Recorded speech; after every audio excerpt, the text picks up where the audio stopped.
Hai Bun, Assalamualaikum. Apa kabar semuanya? Semoga dalam keadaan sehat dan tetap semangat. Terima kasih teman-teman yang udah mengklik nonton video ini. Semoga termotivasi dan terhibur.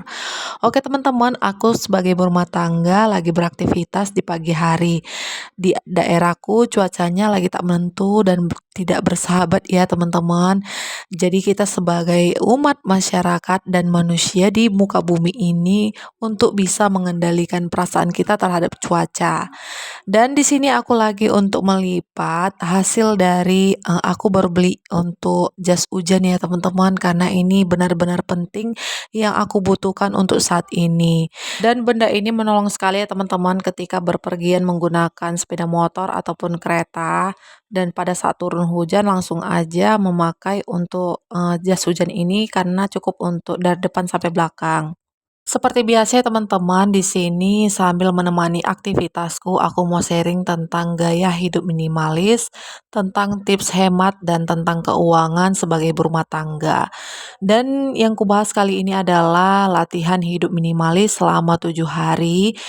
Yang kupelajari, aku masih pemula banget ya teman-teman, jadi aku masih ajak juga untuk teman-teman belajar sama-sama.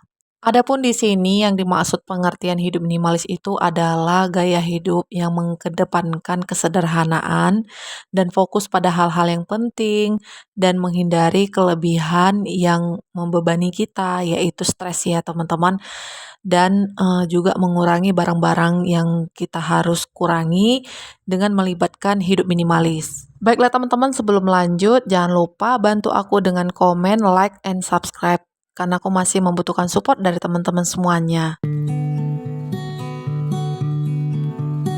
Latihan hidup minimalis yang pertama yaitu jangan beli barang yang kita tidak butuhkan. Di sini yang dimaksud ya teman-teman, contoh yang pertama videoku aku membeli jas hujan. Itu adalah barang yang kubutuhkan ya teman-teman, bukan yang diinginkan. Tetapi tanpa kita sadari kalau kita belajar untuk latihan minimalis 1 minggu atau 7 hari, nah itu keuangan kita menjadi lebih hemat ya teman-teman, kalau kita benar-benar untuk membelikan barang yang dibutuhkan, bukan memanjakan untuk barang yang kita inginkan. Tanpa kita sadari, ternyata itu membuat kita lebih hemat uang dan bisa kita simpan, tidak terjadi untuk menimbul keborosan. Berikutnya latihan hidup minimalis yang kedua, pakai baju yang menurut kamu nyaman. Nah, sebagai contoh aku sebagai umat muslim memakai gamis kalau pergi ke pesta undangan, acara pengajian atau acara tertentu. Dan seperti mengelayat, aku punya gamis bisa dihitung ya teman-teman, tidak terlalu banyak, ada sekitaran 10 lebih.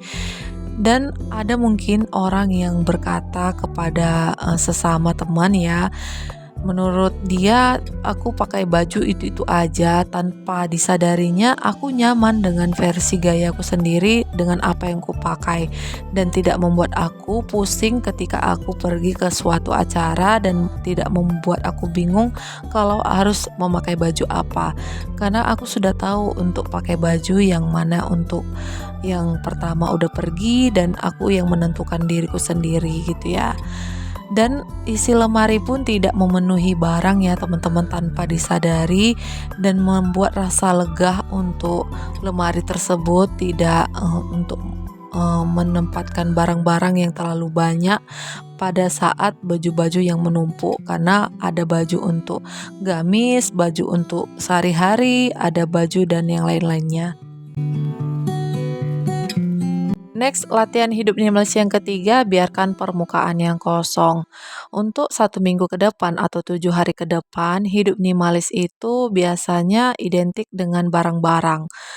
Ketika kita contoh memberikan permukaan itu berantakan, meja dapur, meja belajar, atau meja rias, nah barang-barang di situ membuat kita menjadi pusing atau stres ya teman-teman. Dengan kita membiarkan permukaan kosong, mencoba untuk membersihkannya, nah supaya kita menjadi lebih tenang, lebih nyaman untuk tinggal di suatu tempat dengan permukaan yang kosong, tidak berantakan. Dan coba juga ya teman-teman bayangkan kalau misalnya ada ruangan yang penuh dan itu membuat kita jadi sesak gitu ya teman-teman. Kalau misalnya jadi membuat kita lega itu berarti permukaannya itu tidak dipenuhi dengan banyak barang-barang. Semoga kita untuk 1 minggu ke depan ini biar supaya lebih fokus lagi membiarkan permukaan meja itu menjadi kosong. Latihan hidup minimalis yang keempat, kembalikan barang ke tempatnya. Nah, semua barang di rumah kita pasti ada punya rumah masing-masing kan teman-teman. Sebaiknya untuk mengembalikan barang itu ke tempatnya. Maksudnya contoh seperti sepatu. Nah, selesai kita pakai, langsung aja kita berikan ke tempatnya. Dan contoh ada wajan ataupun periuk-periuk. Nah, selesai pakai sebaiknya langsung aja kita kembalikan atau kita gantung ke tempatnya. Dan ketika udah kita melakukan dengan untuk mengembalikan barang-barang ke tempatnya, itu selama 7 hari ke depan bisa kita rasakan betapa nyamannya dan senangnya ketika udah kita melihat barang-barang itu ke tempatnya, dan ketika kita pakai kita tidak nyari-nyari lagi. Berikutnya latihan hidup minimalis yang kelima, menyediakan kotak besar. Nah, di sini bisa juga kita menyediakan keranjang. Dan kalau aku biasanya kalau ada goni yang bersih itu aku pakai ya teman-teman, aku manfaatkan juga. Itu gunanya untuk kita seperti ada barang-barang yang udah tidak dipakai lagi atau sudah tidak kita gunakan lagi. Nah, boleh kita simpan ke dalam satu keranjang ataupun yang udah kita sediakan seperti goni. Nah, di dalam 2 minggu ke depan ataupun dalam 1 bulan ke depan kita ngecek tuh untuk melibatkan juga ya teman-teman dalam keluarga, anak maupun suami, dan udah kita selesai decluttering barang-barang tersebut. Di situ kita tahu barang-barang itu masih bisa kita pakai lagi atau kita bisa berikan kepada orang yang membutuhkan atau bisa kita manfaatkan dengan seperti kain lap gitu ya teman-teman. Dan itu bisa kita manfaatkan sebaik mungkin dengan decluttering barang. Berikutnya yang keenam, latihan hidup minimalis yang bisa kita rasakan untuk 1 minggu ke depan atau 7 hari ke depan, yaitu terapkan aturan 2 menit. Nah, di sini dimaksud adalah untuk menunda kebiasaan-kebiasaan kita dengan pekerjaan yang 2 menit kita lakukan. Contoh seperti piring kotor yang di atas wastafel. Padahal di dalam piring wastafel tersebut ada 2 piring kotor nih. Bayangkan kalau udah langsung aja kita bersihkan, kita kerjakan untuk 2 menit tersebut membuat tidak menumpuk untuk piring kotor. Atau seperti kita membersihkan meja kotor, meja yang berantakan atau tempat tidur dengan kita melakukan aturan 2 menit, dan itu membuat kita merasa lega dengan udah selesai melakukan pekerjaan tersebut dan tidak lagi untuk menunda pekerjaan.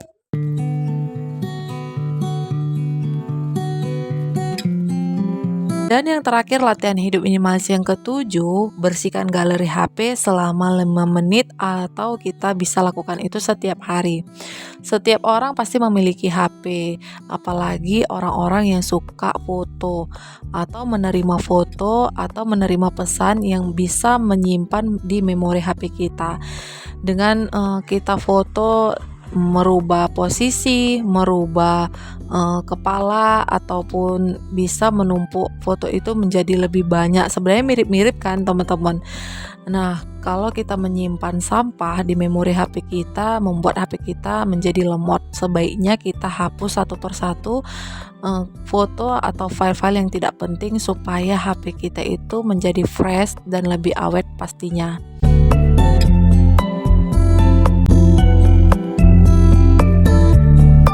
Oke teman-teman, itu dia latihan hidup minimalis yang bisa kita lakukan dari mulai sekarang.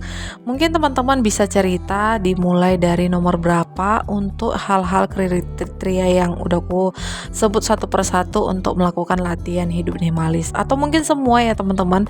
Kalau sudah melakukannya boleh cerita dan tulis di kolom komentar ya. Karena manfaat hidup minimalis banyak sekali yang bisa kita dapatkan. Bukan hanya tentang lebih sedikit barang, tetapi sekali untuk membuat kita sadar akan kesadaran apa yang harus kita lakukan, apa yang harus kita kerjakan juga. Dan ini ya teman-teman, aktivitasku udah sampai di sini dulu karena ini kulanjutkan di besok paginya. Aku melakukan senam lari bersama anak-anak dan ini aku cuacanya sangat bersahabat, tidak ada turun hujan ya. Oke, sampai di sini dulu ya aktivitasku teman-teman. Semoga bermanfaat. Sampai jumpa untuk di video selanjutnya. Maaf bila ada kata-kata salah. Assalamualaikum, terima kasih.